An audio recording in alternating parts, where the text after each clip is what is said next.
எல்லா காரியத்தை முழு இருதயத்தோடு என்று கொடுத்த வார்த்தைகளுக்காக நன்றி ஏசப்பா. எங்களுடைய வாழ்க்கையில் நாங்களும் எல்லா காரியத்தையும் முழு இருதயத்தோடு அப்பா உம்மை தேடும்படியாக, முழு இருதயத்தோடு உம்மை துதிக்கும்படியாக, முழு இருதயத்தோடு உம்மை நம்பும்படியாகவும், முழு இருதயத்தோடு விசுவாசத்தின் பாதை நடக்கும்படியாகும், முழு இருதயத்தோடு ஆண்டவரே நீர் எங்களுக்கு செய்வீர் என்று விசுவாசத்தோடு ஆண்டவரே முழு இருதயத்தோடு எங்களோட வாழ்க்கை நாங்கள் ஓட்டத்தை ஓட உதவி செய்வீராக ஏசப்பா. எங்களோட வாழ்க்கையில் எல்லாவற்றும் உமக்கு முதலிடம் கொடுக்கணும் அப்பா. எல்லாவற்றும் முழுமையாக ஆண்டவர் உமக்கு முன்பாக முழுமையாக இருக்க உதவி செய்வீராக அப்பா.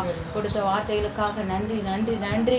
அக்காவை மறுத்து நீ பேசினதற்காக நன்றி செலுத்துகிறோம். அக்காவுடைய கரத்தில் ஒப்பு கொடுக்குற அண்ணனை ஒப்பு கொடுக்குற 3 பிள்ளைகளுடைய சமூகத்தில் ஒப்பு கொடுக்குற ஆண்டவர் ஏசப்பா. முதலாம் தேவனுடைய ராஜ்யத்தை நீதி தேடுங்கள், அப்பொழுது இவைகள்லாம் உங்களுக்கு கூட கொடுக்கப்படும் என்று சொன்னீரேன். உமக்காக எத்தனையோ பிரயாசத்தோடு ஆண்டவரே அப்பா உங்களுடைய சமூகத்தில் ஓடி வந்து கொண்டு இருக்கிறாங்கப்பா. வாரம் முழுவதும் உங்களுடைய சமூகத்தில் ஓடி வந்து ஆண்டவரே அநேக ஆத்துமாக்களை அவர்களை கொள்ளை